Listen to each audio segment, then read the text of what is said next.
В эфире Абхазского телевидения информационный выпуск Амшикшара. Здравствуйте. Сегодня в выпуске. Госбюджет принят. Осталось его исполнить. Репортаж с заседания парламента. Поисковая операция МЧС Абхазии завершена. Пресс-служба спасательного ведомства страны сообщает. Праздник детям. Благотворительные акции в канун Нового года продолжаются. Депутаты парламента сегодня утвердили главный финансовый документ, по которому наша страна будет жить весь 2017 год. Парламентарии также приняли ряд социально значимых законов. Кроме того, Народное собрание приняло закон, регулирующий статус жителей восточной части страны. А вот решение ряда ключевых кадровых вопросов, в частности обсуждение кандидатур судей Конституционного суда, перенесено до января. Все подробности у Нисфы Аршба. С самого начала было ясно, что последнее заседание уходящего года будет информационно насыщенным. На повестке дня социальные, экономические, кадровые и финансовые вопросы. Начали депутаты с решения вопросов кадровых. В повестке дня предлагалось обсуждение 3 кандидатов на должности судей Конституционного суда – Нури Тания, Рустама Чагава и Роза Зантария. 2 кандидатуры парламенту предложил блок оппозиционных сил. Однако рассмотрение вопроса депутаты отложили. Кандидатуру Чагава отозвала оппозиция, а Зантария отказалась сама. Мы сегодня вообще снимаем вопросы рассмотрения кандидатов в судьи Конституционного суда. Связано это с тем, что один из кандидатов, Роза Платоновна, отказалась баллотироваться судьей Конституционного суда. Второй представленный кандидат Чагава не соответствовал требованиям закона о судебной власти, то есть у него должно было быть образование тоже в течение 15 лет. Это не соответствовало. У него образование только диплом получил в 2004 году. В связи с этим я сегодня с утра связался с руководством блока оппозиционных сил. Они попросили, если возможно, действительно перенести эти вопросы и обещали не позднее 4-5 числа представить новых кандидатов на должность судей Конституционного суда. Главный финансовый документ страны, бюджет 2017 года, парламентарии подробно обсуждали еще на комитетских заседаниях. Однако сегодня у многих депутатов появились вопросы. Представляя бюджет, вице-премьер-министр финансов Дмитрий Сериков назвал ряд его ключевых пунктов. Совокупный объем производства в новом году должен достигнуть более 88 миллиардов рублей. Консолидированные доходы уменьшатся на 0,7% и составят более 10 миллионов рублей. При этом собственные доходы бюджета увеличатся на 9,5%. Объем прибыли по экономике должен вырасти порядка чем на 30%, с 3 миллиардов 400 миллионов рублей до 4 миллиардов 400 миллионов рублей. Фонд заработной платы по государственному сектору нашей экономики должен возрасти на 6,3%, с 3 миллиардов 333 миллионов до 3 миллиардов 543 миллионов рублей. Курс доллара при планировании бюджета был заложен на уровне такого же, который был заложен в 2016 году, и составляет 65 рублей за доллар. В госбюджет заложено увеличение собственных доходов в 2017 году более чем на 5 миллиардов рублей. Дефицит бюджета определен на уровне 33 миллионов рублей. Помощь со стороны России будет состоять из 2 частей, одна из которых направлена в бюджет в качестве инвестиций в размере 2 миллиардов 100 миллионов рублей. В сумме размер финансовой помощи будет составлять более 4 миллиардов рублей. В итоге бюджет страны на 2017 год парламентарии приняли во втором и окончательном чтении. Также депутаты приняли закон о правовом положении иностранных граждан. Документ создан для урегулирования статуса жителей, проживающих в восточной части страны. К ранее предусмотренным 3 случаям предоставления им вида на жительство добавлен еще один – иностранным гражданам, проживающим на территории Галского района с 12 октября 1999 года не менее 10 лет. Нисфа Аршба, Беслан Шхинджери, Абхазское телевидение. Президент Республики Абхазия подписал указы о награждении орденом Афидз Апша. Согласно указу, орденами Ахтзапша третьей степени награждены Леонид Ардзенба за вклад в развитие и пропаганду конного спорта в Абхазии, активную общественную деятельность. Анзор Кортуа за многолетнюю и плодотворную работу, активную общественную деятельность, вклад в развитие и пропаганду спорта в Абхазии. Алексей Шония за многолетний плодотворный труд, активную общественную деятельность, председатель Республиканского совета ветеранов Великой Отечественной войны, труда и вооруженных сил Республики Абхазия. Геннадий Гагулия за личный вклад в укрепление государственности Абхазии, долголетнюю и плодотворную работу, высокий профессионализм. В начале 2017 года при Министерстве здравоохранения Абхазии будет сформирован и начнет свою работу Общественный совет по этике и деонтологии врачебной деятельности. В совет войдут авторитетные представители общественности республики. Решения нового органа будут носить рекомендательный характер. Об этом сообщает отдел информационных технологий Минздрава. Поиски МЧС Абхазии в акватории Гагры не принесли результатов. Поисковая операция завершена. Ею руководил министр Лев Квициния, срочно вернувшийся из командировки на Донбасс.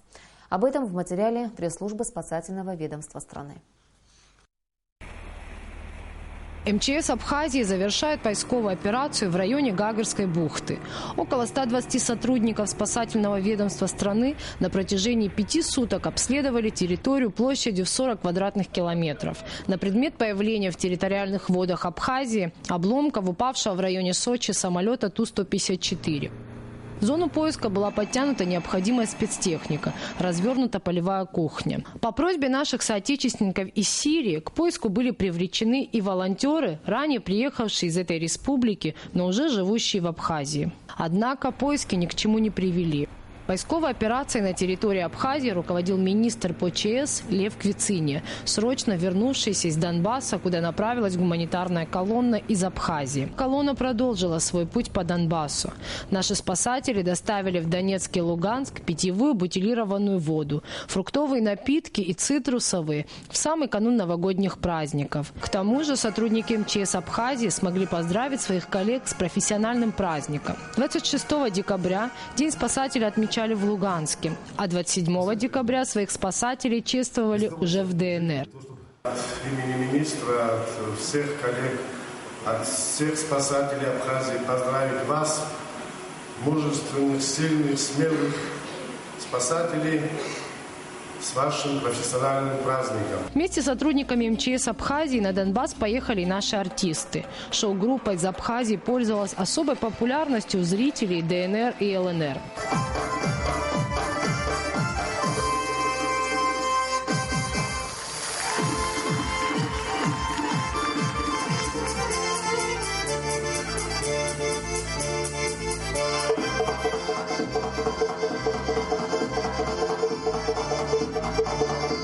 По словам руководства МЧС, поездки на Донбасс для сотрудников МЧС Абхазии становятся доброй традицией. Поделиться с людьми, живущими в прифронтовой зоне, щедростью и теплотой абхазской земли – наш человеческий и профессиональный долг, говорят спасатели. В Сухуми подведены итоги конкурса на лучшее праздничное оформление объектов торговли, общественного питания и сервиса. Сегодня в столичной администрации заместитель мэра Леон Кварче вручил победителям конкурса грамоты и медали. В номинации «Лучшее новогоднее оформление территорий, прилегающих к объектам потребительского рынка, предприятиям, организациям и учреждениям» победила гостиница «Ориенталь» фирмы «Мега Альянс» в лице Владимира Беглава. В номинации «Лучшее новогоднее оформление фасадов объектов потребительского рынка, предприятий, организаций и учреждений» победила студия архитектуры и дизайна «Маршан и Мингю» Шебнем Маршам. В номинации «Лучшее новогоднее оформление витрин объектов потребительского рынка, предприятий, организаций и учреждений» первое место присуждено компании «Амобайл».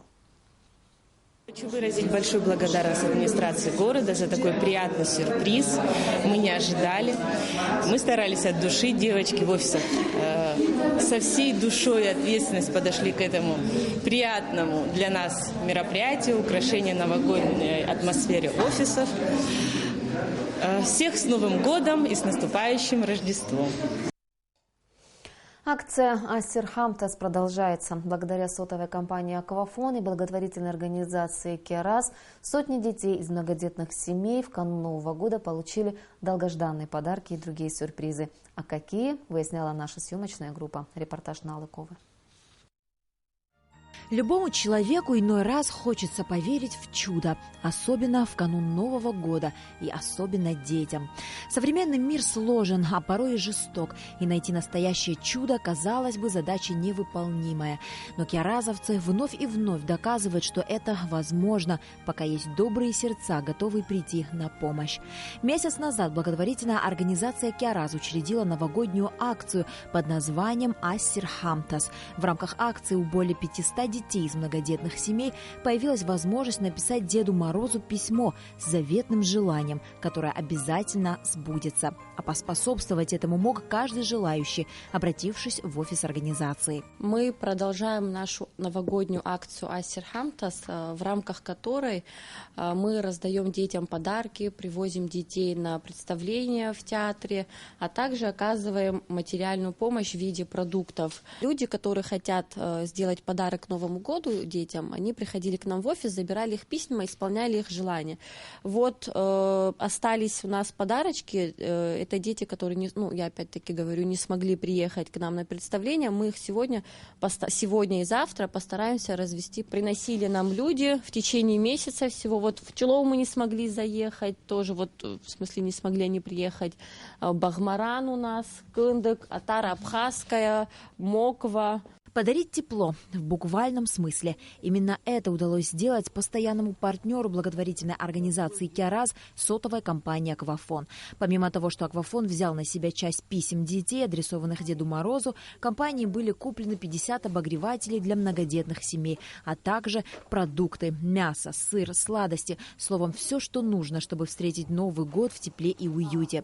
Представители компании «Аквафон» и благотворительной организации «Кераз» направились в каждый из домов в образе Деда Мороза и Снегурочки, чтобы подарить долгожданные подарки. А костюмы им абсолютно бесплатно предоставило руководство Государственного русского театра драмы. С идеей этой акции к нам в офис пришла руководитель фонда «Кераз» Кама Гопия. Идея заключалась в том, чтобы письма, которые пишут дети с этих семей, с подопечных семей Кераза, доставлялись в различные организации. На себя компания «Аквафон» взяла исполнение писем 80 детей. Мы изъявили такую инициативу, чтобы мы приобрели 50 семьям печки в этом году, чтобы они почувствовали на самом деле тепло этой зимой, потому что зимы у нас холодные. Идея этой акции заключалась в том, чтобы представитель компании «Аквафон» и представитель организации «Кераз» вместе ездили в эти семьи, посещали их и делали эти подарки, дарили эти подарки. Мы сегодня будем навещать семьи в село Киндги, в село Кутол. Туда мы будем доставлять эти самые печки, подарки детишкам. В семье Дианы из села Кутол 7 детей. Старший сын уже служит в армии, а младшей дочери всего 7 месяцев от роду. Продукты и обогреватель в этом доме пришлись как нельзя кстати, ведь семья-то большая. А вот семья из Кындык. Здесь растут 4 богатыря и сестренка, и еще ждут пополнения. Детки были неописуемо рады появлению Деда Мороза с такими желанными подарками.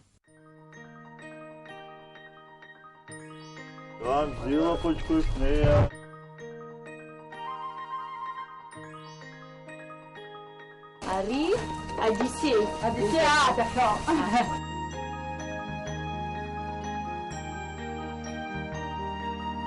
Аделина. Большая кукла с коляской. Какого Аделина?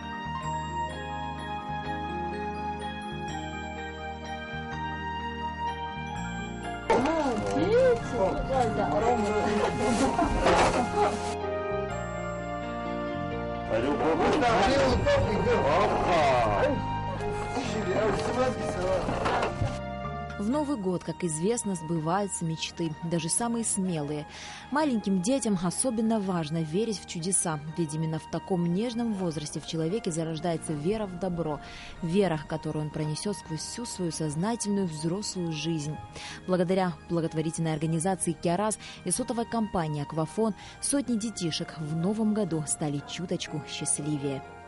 На Алакове, Эльдар Дамиров, Абхазское телевидение.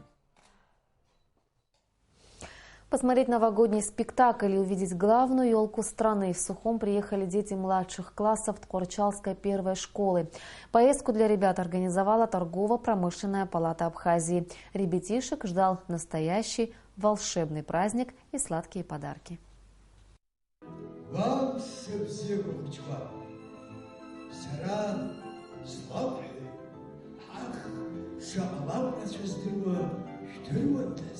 Дарить праздничное настроение в канун самого волшебного праздника – пожалуй, самое доброе дело. Дать возможность поверить детям в сказку, показать настоящее новогоднее представление. И это удалось сегодня сделать торгово-промышленной палате Абхазии. Благодаря им 40 детей из Ткварчала приехали в Сухум. В канун наступающего Нового года хотелось создать по-настоящему новогоднее настроение, праздник, атмосферу волшебства для детишек из Ткварчала, с верой и надеждой, что мечты сбываются, исполнение которых взяла на себя торгово-промышленная палата во главе с руководителем Геннадием Леонидовичем Гагулия. Вот нам бы хотелось, чтобы благотворительность стала нормой жизни, традицией в развитии предпринимательства в целом. Это дети начальных классов первой Ткварчалской школы. Многие из них впервые побывали в театре. В восторге и удивлении на лицах детей говорили сами за себя. Новогодняя сказка писателя Ганса Христиана Андерсена «Снежная королева» была представлена детям в современной постановке. Ребята с большим интересом наблюдали за событиями, которые разворачивались на сцене.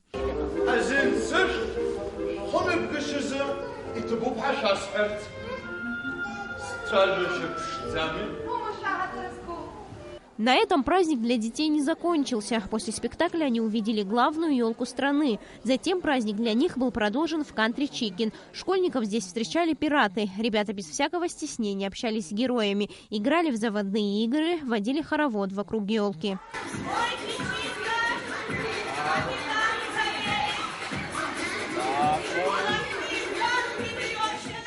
Мне очень здесь нравится.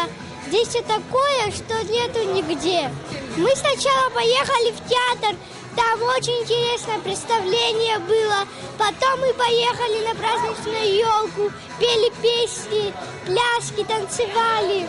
Мне понравилось все, мне понравилось, как все выступали, мне понравился рассказ, сказка. Мне понравилось даже и здесь. Мне понравились подарки. Все это, безусловно, создало праздничное настроение детям. И учителя радовались вместе со своими учениками. Они поблагодарили сотрудников торгово-промышленной палаты Абхазии. Сария Смыр, Тимур Гугохи, Абхазское телевидение.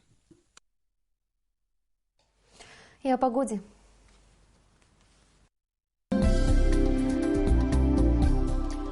По сообщению гидрометеослужбы, завтра в Абхазии ожидается переменная облачность без осадков. Температура воздуха ночью плюс 6-8, днем плюс 13-15 градусов.